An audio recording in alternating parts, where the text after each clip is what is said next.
Assalamu alaikum wa rahmatullahi ta'ala wa barakatu. Ina masoyan Garzali Buda Online TV.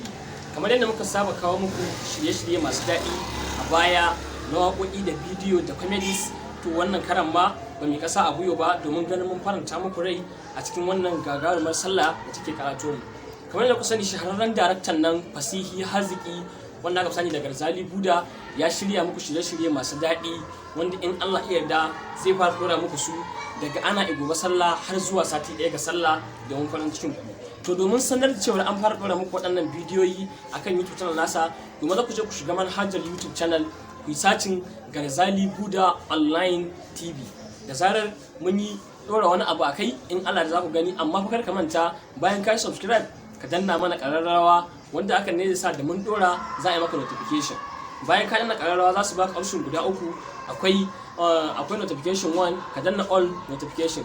Hakan ne zai sa idan da zarar mun dora a YouTube channel namu za ka gani an maka notification, hakan zai sa ka yi watching. Wassalamu alaikum, na Umar Mai Daci. Subscribe kana ku danna alamar ƙararrawa yanda za a dinga sanar da ku da zarar mun ɗora sabbin shirye-shiryenmu.